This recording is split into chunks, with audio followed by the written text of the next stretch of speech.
Outlook is where we get to discuss national burning issues, and today we're going to be beaming our searchlight on, the nation's oil sector. I mean, it leaves us with so much to talk about, with a lot to take in. A lot is actually going on, in that space as we speak, and somehow a number of Nigerians are not actually, having it funny or easy with, the government of the day. Taking a look at, the policies that have been introduced, promises upon promises, words of assurances, and it leaves Nigerians, with little or no hope left, to actually see how things would pan out in the days to come. In what may come off as one flogging a dead horse, the Nigerian National Petroleum Company Limited, NNPCL, has again failed to begin fuel production at the Port Harcourt refinery in Rivers State. Now, this is despite the refinery failing to commence operations after about 6 postponements as of August 2024. It would be recalled that after the failure of the early August promise, the Chief Financial Officer of the NNPCL, Umar Ajiya, said the Port Harcourt refinery will commence operations in September 2024. Speaking to journalists in Abuja, Ajiya had said petroleum products will be ready for testing before being supplied to the domestic market in September. Now, industry experts and analysts had expressed optimism that local refining of crude oil would not only end years of idleness at Nigeria's state-owned refineries, but also lower fuel prices if successfully implemented. According to Economy Post, more than 800 billion naira is spent annually on maintenance. This is also as the Nigerian National Petroleum Company Limited, NNPCL, formerly the Nigerian National Petroleum Corporation, NNPC, spent 16.7 trillion naira, that's approximately 17 trillion naira, on the turnaround maintenance of the nation's 3 refineries between 2002 and 2022. Earlier in May 2023, the House of Representatives Ad Hoc Committee on the State of Refineries in the country had revealed that the federal government spent a total sum of 11.35 trillion naira on the rehabilitation of the 3 refineries from 2010 to 2023. The committee stated that the total cost of refineries rehabilitation within the period was 11.349 trillion naira, with additional costs in other currencies, including $592.976 million, 4.877 million euros, and 3.456 million pounds. It leaves Nigerians, with a major question, which is, who is benefiting from the turnaround maintenance?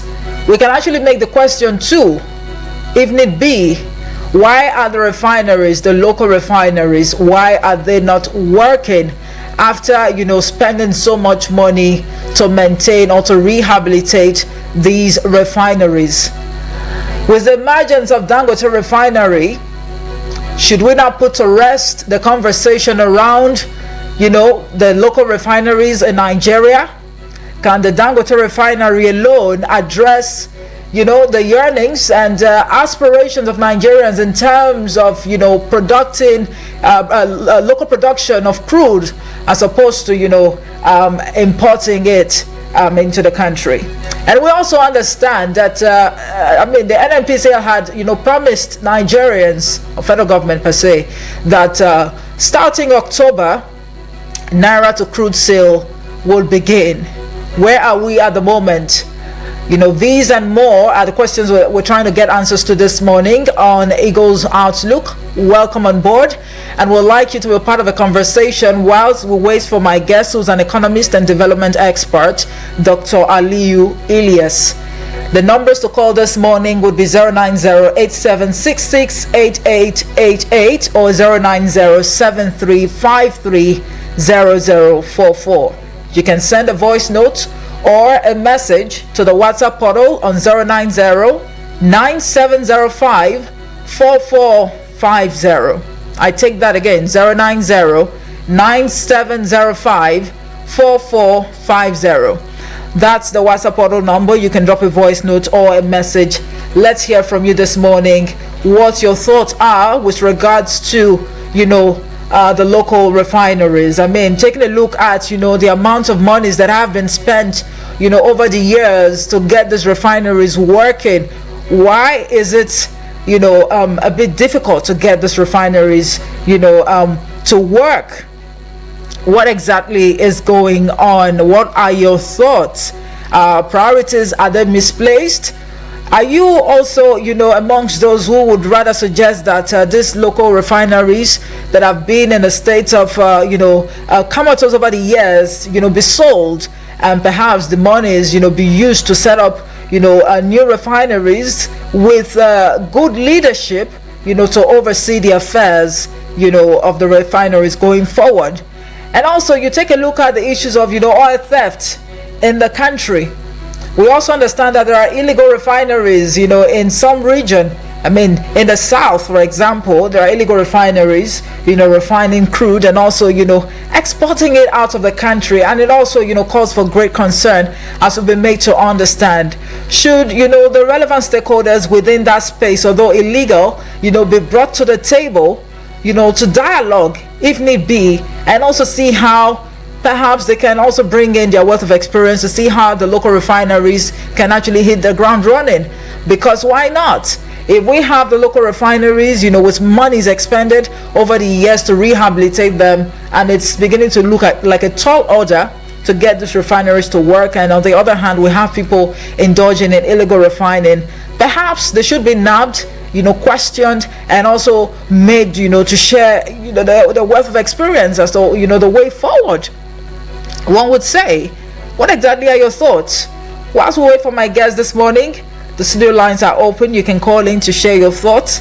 And as always, we charge you or urge you to stay civil and avoid the use of vulgar or obscene language. You must know that it just will be okay for you to maintain at least 2 minutes or less to make your contribution. That way we get to accommodate other viewpoints from the listener out there.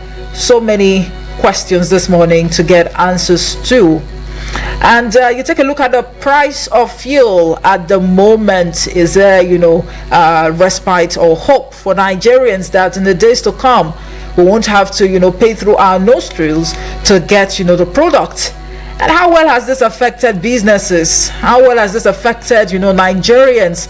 How well has this affected the cost of living in the country? I mean, earlier during the pages segment where we reviewed the national dailies or the headlines across the national dailies, we saw a headline where the NBS, that's the National Bureau of Statistics, actually said that a decent meal actually cost 1,255 naira. And it's indeed sparked a lot of reactions from Nigerians during the segment. That how true is that? What exactly is the yardstick that the NBS actually used to arrive at that conclusion?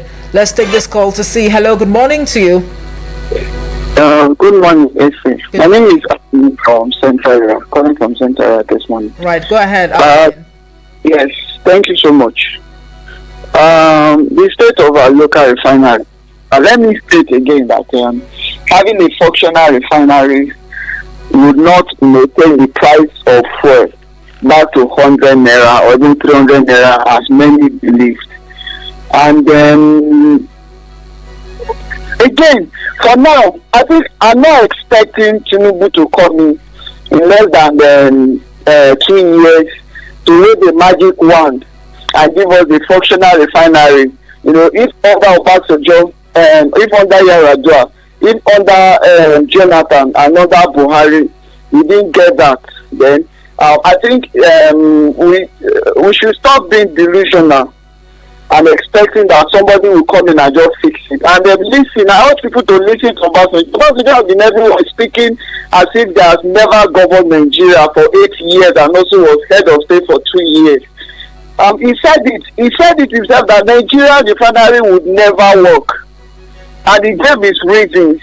For me, I have no, any much expectation from Tinubu's administration. The only place that will begin to condemn, criticize and accuse him of also joining the bandwagon of using the refinery as a cesspool of, money laundering.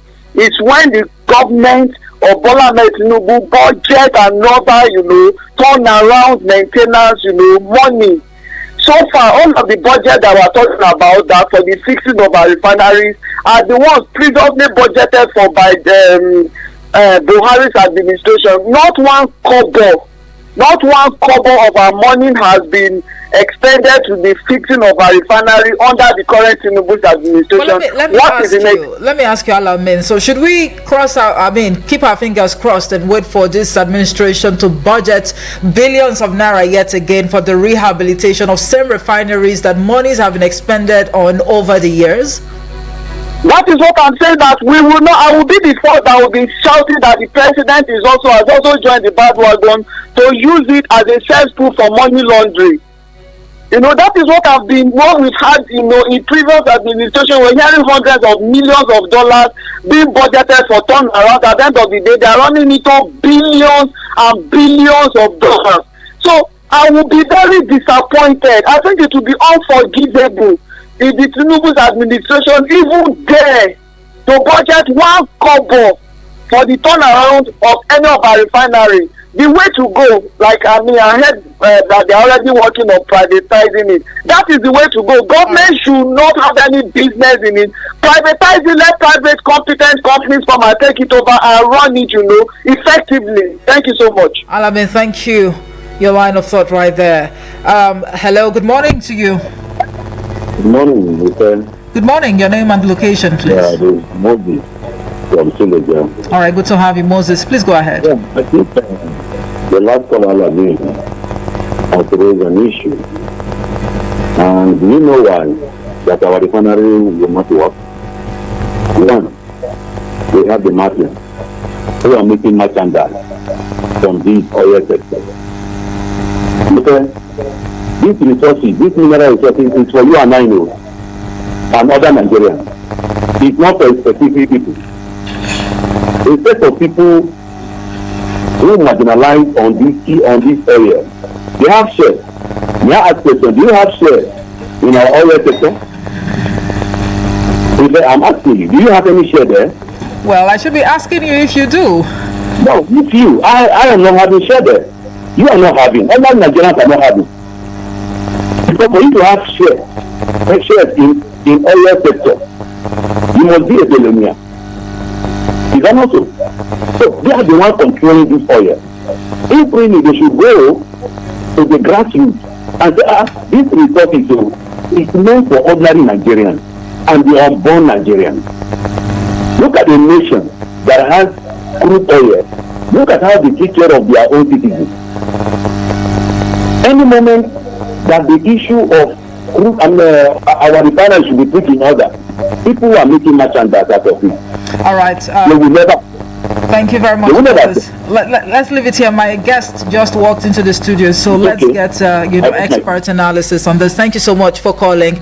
At this juncture, I'm just going to put the call lines on hold. Let's get expert analysis on this particular discourse. My guest, Dr. Aliyu Ilyas, he is an economist and also development expert. Good morning to you. Thank you so much for joining us. Good morning, and thank you for having me. All right. I mean, this is one subject matter that gets Nigerians not too excited. Right. I said not too excited because of the progression of events. Promises have been made over time, words of assurances from the federal government, the NNPCL, and even Dangote Refinery. All right, we understand that as a private business, but of course the federal government has a stake in it. As in when the Dangote Refinery said that okay, we are ready to start giving the product to NNPCL as the sole off taker, a number of Nigerians were excited, but I think it came with mixed feelings as to having NNPCL as the sole off-taker of the product from Dangote Refinery. And for some Nigerians, some level of competitiveness will be swept under the carpet if we have NNPCL as the sole off-taker. But that's a conversation for another day. That's perhaps a dead horse that we've actually overflogged. At the moment, the question we're asking is, why are the local refineries not working yet? I'm very sure that the Port Harcourt refinery, the conversation has been ongoing. One would say that we're beating round circles, and it's really almost exhausting, talking about one thing over and over again. But maybe you're privy to some sort of information with regards to the Port Harcourt refinery. Can you please bring us up to speed if you are? Well, your guess is as good as mine. The only thing I'm privy to is that we have mixed fixing the refinery for the 7th times. We always promise that refinery is coming up. We've seen different promises, including Mr. President also promised us. But it's as if, when we hear this, it's always with misreaction. We will know that someone somewhere is making it impossible for it to come. Perhaps I listened to your when you started the program on a good note, and I listened to some reactions. Some people are trying to say that this present president inherits such a problem too, but no, he's the first president to remove fuel subsidy, and that is our problem, because others have been managing it with the problem, but now you said it is the first subsidy is gone, and that's why we have been exposed to this level of hardship. I can tell you every challenges we have in Nigeria today is a function of first subsidy removal and our refinery problem. But it's saddening that we have 4 refinery. For this 4th republic, we've not been able to fix it, and a private entity comes around and fix one. And having fixed one, they are also subjected to an extent to NNPCL. Let's go back to PIA. If you look at Petroleum Industry Act, it came to solve a lot of problems. But it's quite surprising that it is not even allowed to actually flow. A lot of country has their own. Look at even Ghana, close to us.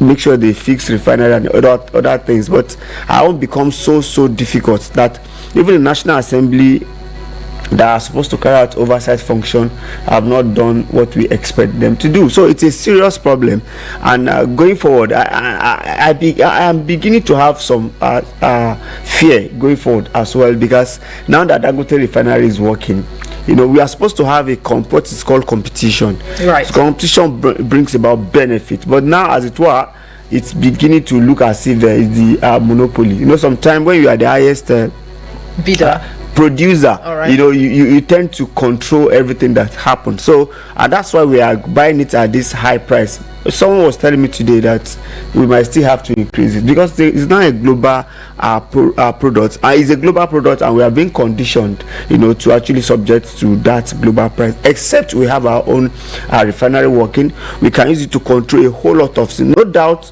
Dangote coming on board have come to solve a lot of economic problem, but it might not translate to reduction in the cost of PMS. At the moment, we understand that there's going to be a spike in global oil prices because of the crisis here and there in Israel, yes, and all of that. But at this point in time, would you suggest? We've been made to understand that there are illegal refineries operating in the southern part of the country. And the people in charge of this illegal refining or refineries are Nigerians like us, or do you think they are foreigners? Right. Beyond even illegal refinery, we have modular refinery. I think it was Shibajo that was championing modular refinery when he went to that area. So I think we have like 4 in that area. So when you say illegal, I don't want to believe that government does not know they exist because that's a problem. Okay. When you say it's illegals, because I recall when President Bola Ahmed Tinubu just came on board alongside Mele Kyari, they did a lot of work to really make sure that this illegal refinery and other maybe oil theft are tamed. We don't know the extent at which, but the problem now is that are we even meeting the OPEC quota? The answer is no. So a lot of problem in that sector, and our mainstay in Nigeria is 95% from oil. So I think we need to do more to make sure that place is well. Then recall that we are in October now, and it's been agreed that Nigeria will start supplying Dangote crude oil in Naira. Perhaps Dangote said he need about 7 supply in a year. According to federal government, I don't think they can do more than 2 supply. So you can't tell such person not to give us a global global price. However, I think because we have oil and from 60s, there should be benefit for Nigerians. We should not be subject to global price, as it were. All right. So the assurance or the promise of naira to crude oil deal in this month of October is just a facade. I mean, we're just we expect it to be ongoing now. Okay. But we are not privy to any information about that. Oh, okay. Dangote is not coming that he has started receiving. Federal government has not also told us that they have started supplying, because we expect that with that we are expected to see low in price of PMS, because when there is like we said, when you supply in naira, the first advantage of Dangote refinery is that our forex is going to be reduced by 40%, because most of that's what is causing a major problem, because it's also an industry, is bringing more business to Nigerians. Because of the Dangote refinery, we are also going to have more employment. We are also going to have balance of payment, balance of trade. It's a good one for Nigeria economy. But in terms of PMS price reduction is what we actually talk. So to achieve PMS price reduction simply means we need to have our own refinery working, producing, supplying. That's how we can really solve the problem. So now the question is, what exactly is the reason why are the refineries not working? Port Harcourt refinery, we got updates almost at different times, right? That work is almost done, work is almost completed. Very soon, Port Harcourt refinery will hit the ground running, and here we are. It's been one promise, too many. Who is to be held, to account as to why these refineries are not working? Who is responsible for this situation that we find ourselves? I think the first person that is responsible is Mr. President. Why? Yes, because he's the leader of the country. He's one that is the minister of petroleum. Then after him, you take on the two minister of state. From there, you go to Mele Kyari. From Mele Kyari, you go to the person managing the refineries. But Nigerians always point fingers at Mele Kyari first. I don't want to agree. I recall that during this dispensation, Mele Kyari tenure expired, and President Bola Ahmed Tinubu reappointed him. So must have been doing something good for the country. But do you from think the eye of the president. But do you think it's from the eye of the president? No, I'm asking you from your own perspective. From the eye of the president, I would say. Okay. I can't judge that, because president have the power to hire and fire. So, and that's why when we want to say anything is wrong in terms of refinery, we should hold Mr. President responsible, because he's also double as a minister. So what's happening, minister, that we are not having refinery working? But it could be he's not aware, or maybe there's a cabal, responsible for all of this, hell bent on making sure that the refineries don't work. So cabal before Mr. President was also double as minister of petroleum resources. I don't understand. That means he's the head of the cabal, because that's my assumption. Because if let's take it to private sector. So tell Dangote refinery that the refinery is not going to work for the next 1 month. Dangote would take hold and make sure that he holds somebody accountable for, because it's a profit making organization. They have their plan, that so period, so barrel will comes out. So but Nigerian case now, I think we should hold Mr. President, because Mr. President have the right to say, Mele Kyari, you are not doing what I want, you can go. Mr. President also have the power to also engage people to go to that place and check it. It's not even too much for Mr. President to go. And also, let's go back to the National Assembly too.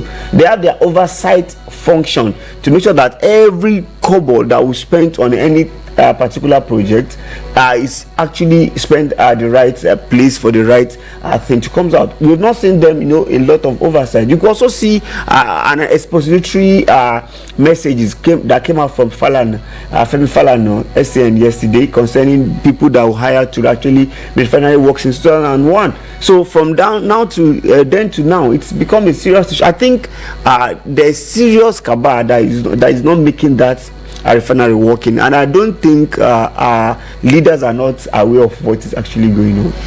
Privatizing these local refineries, is that the way to go? Or when you take a look at the amount of money that have been spent over the years to rehabilitate these refineries, perhaps just letting go, right, and setting up a new one, which would you suggest? When we look at what has happened at telecommunication, you say privatization is good if we have good regulatory agency manning it. But the thing is, this is a state I don't think we should privatize this. We should only deregulate. I don't think we can privatize this oil sector because it's our mainstay. Then if you look at even good economy, they find a way to also control the price that happen. Let's look at Saudi Aramco. It's Saudi government owned organization, and they're actually doing very fine. So for me, I don't think we need to privatize. We need to work on this refinery to make it to use it to actually control the market itself. Remember, I think BUA is also coming up. I think they are working on the refinery too. We also have other modular refinery. The Nigerian government need to have their own refinery so that you can use it to because we own this oil, we can actually refine it, and Nigeria will buy it at a better price compared to global competitive prices. But at the end of the day, is there respite for the average Nigerian on the streets who depends solely on, petrol or fuel, if you like, to run his or her business? Let me share my personal concern. Okay. I think I'm bothered with the amount we are expending to fuel our cars. Let me give you a good example. For the past 2 months, I've been going to two conversion center to make sure I convert the car I'm using to CNG. I can tell you, I feel from I've engaged them. They said, you are going to see SMS. I've not seen SMS to even pay. And one said it's 730,000. The other one is said it's 750,000 to Do you mean to 750,000 and 730,000 to convert. Either of them have not even sent me SMS to come on board. Until when you receive the SMS, they have inspect the car, to their satisfaction. They said, okay, the only thing I'm opting now. And perhaps I even went there 2 days ago.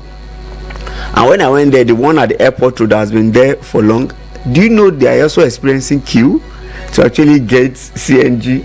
And I spoke with a taxi driver that, okay, why haven't you convert your car to he said, okay, this is Nigeria. In Nigeria now, by the time you convert now, to get that CNG becomes a problem. I now confirm what he said, because now if you go there now, there's also, so it's a serious issue. I also went to one for you to know how serious I am to actually convert. That one said they have not given us kits. Kit is our problem. And I make my findings. The last one I went at, okay, what's the major problem? He said I should look at this cylinder. To get this cylinder is about 400,000.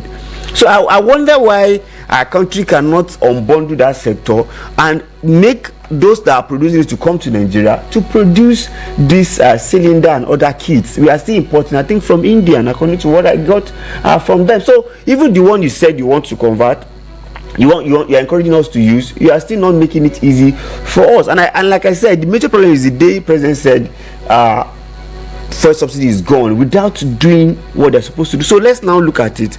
About 16 months ago, we said first subsidy is gone, and we promised that there are other alternatives that are going to come on board. Right. Even before President Muhammadu Buhari left, he said refinery is going to be working. Right. And President Tinubu also said refinery is going to be working. Maybe and also refinery. No, how? It's not. They never mentioned Dangote. They said Port Harcourt refinery, to be specific. Okay. But Dangote refinery is in Lagos, so right. It's a different thing. Right. Also, they said there will be compressed natural gas. And up to now, we still find it difficult. It's supposed to be brick and mortar where you can park anywhere to actually convert your car. In fact, they don't even have issue of convincing Nigeria to convert their cars. We are even ready, but the availability is a problem. I can tell you for the past 2 months, because it's quite humongous. When you expend like 250,000 on fuel consumption every month.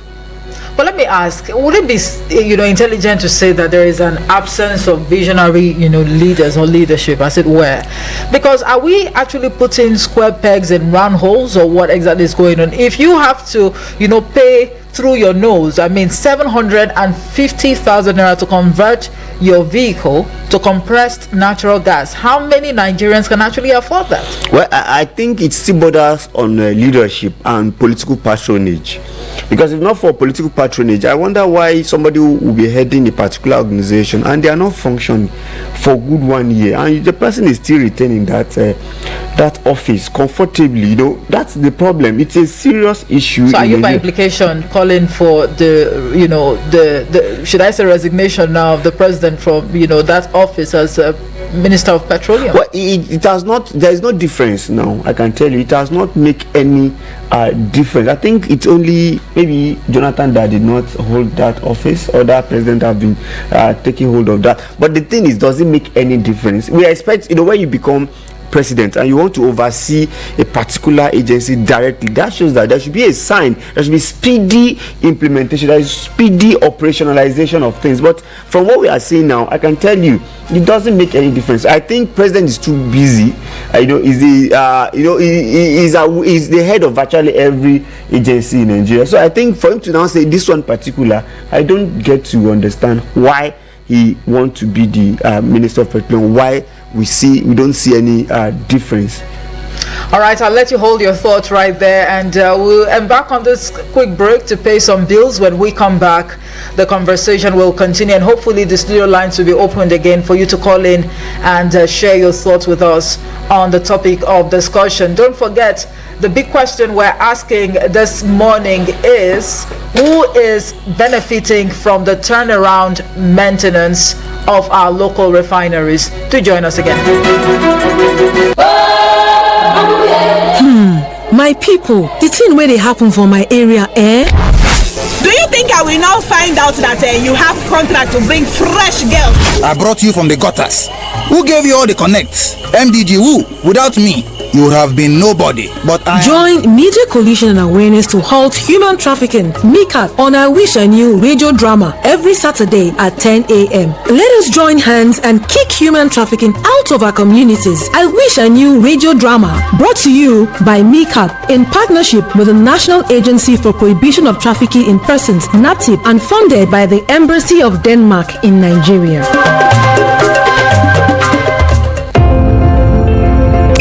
Welcome to Feminism Friday, where every Friday is a celebration of gender equality and empowerment. Tune in to Eagles FM 102.3 from 11 a.m. to 12 noon on Friday for inspiring talks on gender roles, women's rights, and inclusivity.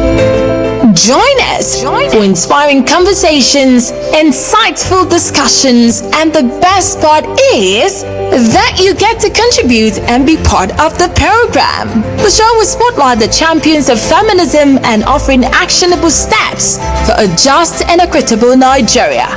Feminism Lab, where your voice makes a difference. Take action.